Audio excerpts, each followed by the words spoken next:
জনগণ হলো সেই ক্ষমতার মালিক, যারা তারা কাকে গ্রহণ করবেন, কাকে বর্জন করবেন, কাকে ভোট দিবেন, এই ক্ষমতাটা জনগণের কাছে দেন। এবং ডেমোক্রেসি মানে হচ্ছে যে আপনি কাউকে নিষিদ্ধ করবেন না, বহুমত থাকবে, বহু দল থাকবে, ইনক্লুসিভ থাকবে। যার যা দায়, যার যা অপরাধ, সেই অপরাধের বিচার হতে হবে এবং তিনি যাতে ন্যায্য বিচার পান। সেই জন্য আমি বেসিক্যালি কখনই এই কোনো দলকে নিষিদ্ধ করা, কোনো দলকে নির্মূল করার চেষ্টা করা, এটাকে আমি সমর্থন করি না।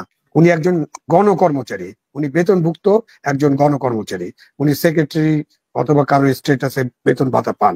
সুতরাং উনাকে বুঝতে হবে যে উনি জনগণের ট্যাক্সের টাকায় উনাকে বেতন ভাতা দেওয়া হয়। সুতরাং উনি যা বলবেন, যা করবেন, সেখানে জনগণ সামনে থাকতে হবে। উনি এমন কিছু বলতে পারবেন না, করতে পারবেন না যেটাতে কনফিউশন সৃষ্টি হয়, যেটাতে মনে হয় যে উনি বোধহয় প্রধান উপদেষ্টার দায়িত্ব পালন করছেন অথবা অন্য কোনো ফ্রন্টের দায়িত্ব পালন করছেন। এটা নিয়ে কনফিউশন হবে, এটা থেকে উনি সরে গেলে ভালো। প্রথমত হলো যে মার্কিন প্রশাসন যে পরিবর্তন হলো এবং নতুন প্রেসিডেন্ট যে শপথ নিলেন, এবং শপথ নেওয়ার সাথে সাথে যে বাংলাদেশের ব্যাপারে তাদের সবকিছু পরিবর্তিত হয়ে যাবে এরকমটা মনে করার কোনো কারণ নেই। কারণ তাদের যে ফরেন পলিসি আছে, সেই ফরেন পলিসিতে কিছু পরিবর্তন হবে এই ব্যাপারে সন্দেহ নেই।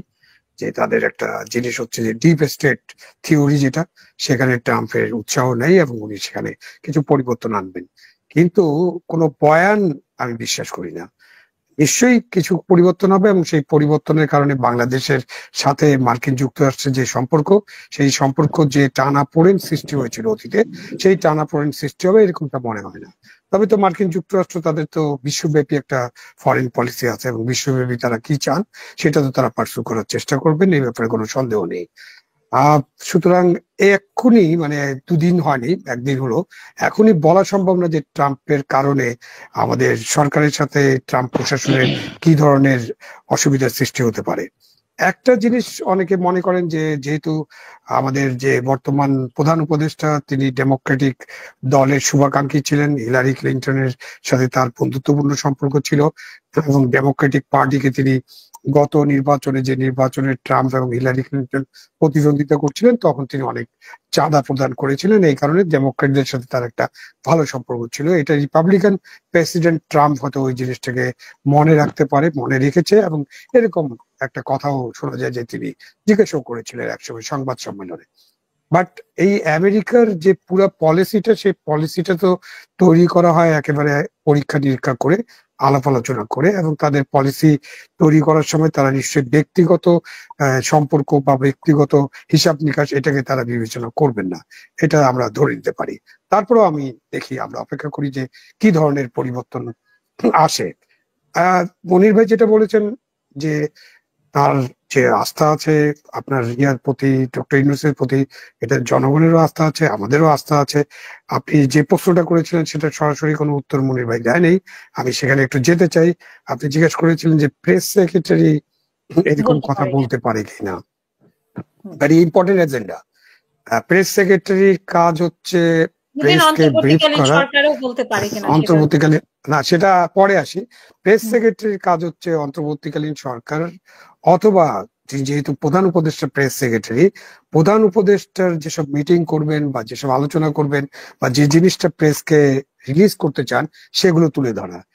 আমি বর্তমান প্রেস সেক্রেটারির অনেক বক্তব্য শুনি যেটা আবার প্রধান উপদেষ্টার কাছ থেকে শুনি না, মাঝে মাঝে একটু পার্থক্য রচিত হয়। তো সে কারণে আমার মনে হয় যে প্রেস সেক্রেটারি অনেক সময় নিজের থেকে অনেক কিছু বলে ফেলেন। প্রেস সেক্রেটারি পদের দায়িত্বের থেকে এইভাবে বলা যায় না বলে আমি মনে করি। কারণ আমি ওইরকম প্রেসে কাজ করেছি, আমার সাবজেক্টও জার্নালিজম, ওখানে আমার একটা মাস্টার্স ডিগ্রি আছে। সুতরাং প্রেস সেক্রেটারি এইভাবে বলতে পারেন না, এক। আর উনি দায় স্বীকার করবে কিনা, দায় স্বীকার করতে হবে কিনা, এগুলো হলো পলিটিক্যাল সিদ্ধান্ত। এটা পার্লামেন্টে আলাপ আলোচনা হতে পারে ভবিষ্যতের পার্লামেন্টে যে কে আর কি দায়, এবং এগুলো যদি ফৌজদারি মামলা হয় তাহলে ফৌজদারি মামলার মধ্য দিয়ে ডিসাইড করা হবে।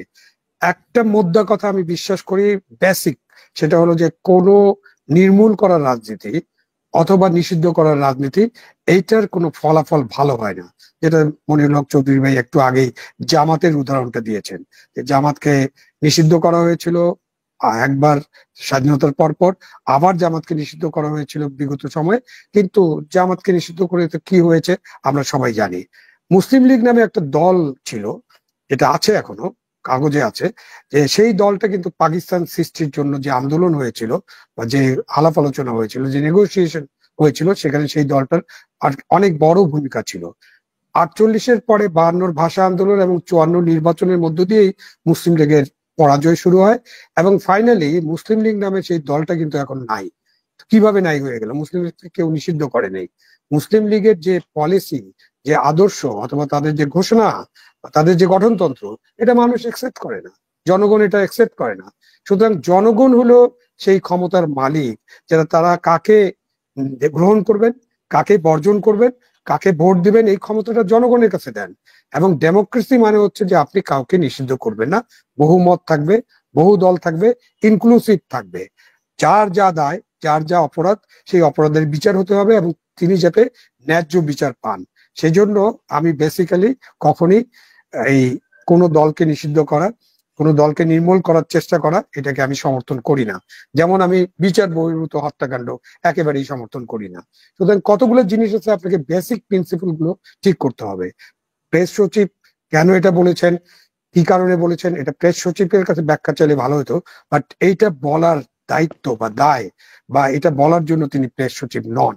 সুতরাং এই কথাগুলো তার কাছে পৌঁছাতে হবে, যেভাবেই পৌঁছানো দরকার সেভাবে পৌঁছানো দরকার। উনি যদি এটা বুঝতে পারেন তাহলে ভালো। উনি প্রেস সচিবের দায় দায়িত্ব কি, এটা পরিষ্কার লেখা আছে, এটা ব্ল্যাক এন্ড হোয়াইট, উনি কি করবেন। সুতরাং এই ব্ল্যাক এন্ড হোয়াইট লেখার মধ্যে উনি এখন একজন কিন্তু আমলা, উনি রাজনীতিবিদ না, উনি একজন গণকর্মচারী, উনি বেতনভুক্ত একজন গণকর্মচারী, উনি সেক্রেটারি অথবা কারো স্টেটাসে বেতন ভাতা পান। সুতরাং উনাকে বুঝতে হবে যে উনি জনগণের ট্যাক্সের টাকায় উনাকে বেতন ভাতা দেওয়া হয়। সুতরাং উনি যা বলবেন, যা করবেন, সেখানে জনগণ সামনে থাকতে হবে। উনি এমন কিছু বলতে পারবেন না, করতে পারবেন না যেটাতে কনফিউশন সৃষ্টি হয়, যেটাতে মনে হয় যে উনি বোধহয় প্রধান উপদেষ্টার দায়িত্ব পালন করছেন অথবা অন্য কোনো ফ্রন্টের দায়িত্ব পালন করছেন। এটা নিয়ে কনফিউশন হবে, এটা থেকে উনি সরে গেলেই ভালো। আর পাকিস্তানের যে নাম্বার থেকে কলটি এসেছে, এখন হাসিনা দেখেন আমাদের দেশে ইংল্যান্ডের নাম্বার থেকেও কল আসে, আমেরিকার নাম্বার থেকেও কল আসে, আমাদের অনেকেই বাংলাদেশে বসে কিন্তু বাংলাদেশে বসে থাকে। হ্যাঁ, সেইটাই আমি সেই উদাহরণ দিচ্ছি যে এই পাকিস্তানি নাম্বারটা পাকিস্তানে আছে কিনা এটা তো আমি নিশ্চিত না। এই পাকিস্তানি নাম্বার এই দেশেও থাকতে পারে এবং এটা একটা উড়ো কল ছিল, যেটা প্রমাণিত হয়েছে, তেমন কিছু ছিল না। এটা একটা ডিস্টার্বিং ছিল। বাট এই যখন বোমা হামলার কথা বলা হয় এবং বিশেষ করে বিমানে যখন বলা হয়, তখন এটা তো প্রিকশন নিতে হবে। গভর্নমেন্ট সে প্রিকশন নিয়েছে। তো কলটা পাকিস্তানি নাম্বার থেকে আসছে কিনা ওটা আমার কাছে খুব ইম্পর্টেন্ট না। বাট কলটা একটা ভূত কল ছিল, কলটাকে ট্রেস করতে হবে। এটা কোনো কিছু ঘটলে তো এই ধরনের বার্তার পেছনে তো কোনো কিছু নেপথ্যে কিছু থাকতে পারে। না না, এটা নিয়ে তো সোশ্যাল মিডিয়ায় নানান রকম কথাবার্তা। কেউ যারা পাকিস্তানকে পছন্দ করেন না তারা বলছেন এই তো আমাদের পাকিস্তানি বাবারা এসব শুরু করে দিচ্ছে। আবার তার পিছনে আরেকজন বলে এটা পাকিস্তানি না, পাকিস্তানি না, এটা রয়্যাল এজেন্ট এখানে বসে এসব করছে। তো এইগুলো তো অনেক ধরনের বয়ান হবে। বাট আমাদেরকে আমাদের দেশের পরিস্থিতিতে যে আইন শৃঙ্খলা পরিস্থিতির যে উন্নয়ন দরকার, সেই উন্নয়ন না হওয়ার কারণে অনেক ধরনের প্রোপাগান্ডা হবে, অনেক ধরনের গুজব সৃষ্টি করা হবে, অনেক ধরনের এরকম বার্তা আসবে, অনেক ধরনের ঘটনা ঘটবে। সেজন্য আমাদের সজাগ থাকতে হবে এবং আমাদের যে সরকার আছে সরকারকে সেই সব ব্যাপারে মনোযোগী হতে হবে। বিশেষ করে আইন শৃঙ্খলা পরিস্থিতির উন্নয়নে তাদের বিশাল মনোযোগ দরকার, দ্রব্যমূল্য খুবই মনোযোগ দরকার এবং পাশাপাশি নির্বাচন কিভাবে তারা করবেন সেটা একটা পরিষ্কার রোড ম্যাপ তাদের ঘোষণা করা দরকার, যাতে আর কোনো কনফিউশন না থাকে।